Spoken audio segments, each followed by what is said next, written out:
Сәлем достар, мынау бірінші видео. Мен бүгіннен бастап Қытай тілін нөлден бастап үйренбекшімін. Өзім еш нәрсе білмеймін. Осы каналда нөлден бастап үйренемін. Үйренгенімді, прогрессімді бұйыртса көрсететін боламын. Және негізгі план бойынша мен өзім жаңа тақырып өтемін, түсінгенімді сіздерге видео ретінде түсіндіремін. Егер де менімен бірге үйренгілеріңіз келсе, менімен бірге болыңыздар. Енді менің жоспарым бойынша мен бірінші 3 дәптер бастадым. Мына жерге конспекттерімді жазамын. Мына жерге жаңа үйренген иероглифтарды қайталап жазамын жаттау мақсатында. Ал мына сөздік. Осы 3 дәптермен жұмыс жүргізіледі әзірше. Мен видео түсіруден, монтаждаудан онша жақсы маман емеспін, сондықтан ақаулар болуы мүмкін, кемшіліктер болуы мүмкін, айып етпеңіздер. Егер де біреу бұл видеоны көріп жатқан болса, ешкім көрмеуі де мүмкін.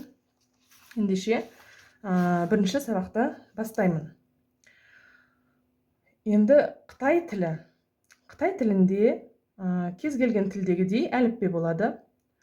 Ол бірақ ол әліппе мінекей мынандай. Латын әріптерімен жазылған фонетикалық Қытай әліппесі. Өздеріңіз көріп тұрғандай, бұл жерде латын әріптері жазылған. Мінекей. Енді кейбір әріптердің бас әріптері жоқ.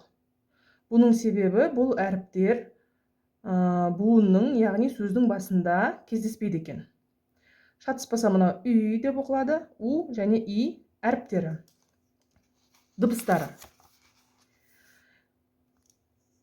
Бұл латын әріптері не үшін керек? Ол транскрипция үшін керек. Кез келген дыбыс деген кез келген тілдің ең кіші бірлігі. Сол дыбыстар арқылы әріптің, біздің жағдайда Қытай тілінде иероглифтің қалай оқылатынын біле аламыз, яғни транскрипциясы. Мысалы, оны түсіну үшін мынау ағылшынша cat сөзінің қалай оқылатынын мына транскрипция арқылы білеміз. Немесе орысша сөз молоко, ол молоко деп жазылады, бірақ молоко деп оқимыз. Сол сияқты жаңағы латын әріптері бізге иероглифті қалай оқу керектігін білу үшін керек. Мысалы, мынау иероглиф, ни иероглифі. Міне оның транскрипциясы. Латын әріптерімен жазылған, үстінде тоны жазылған.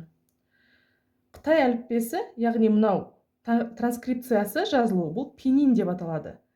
Әрбір иероглифтің өзінің міндетті түрде пинyiні болады. Ол дыбысталуы. Бір иероглиф, бір буын.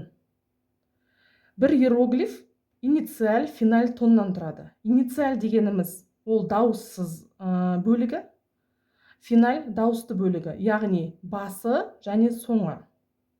Мысалы, ни деген иероглиф, мынау инициалі, мынау финалі болады. Ал мынау тоны. Тағы да бір жағдай, инициаль мен финальдің барлығы бір-бірімен үйлесе бермейді екен. Ол мен үшін әзірге түсініксіз, оның өзінің кестесі бар екен, бірақ ол кейін оқу барысында түсіндіктірек болады деген ойдамын.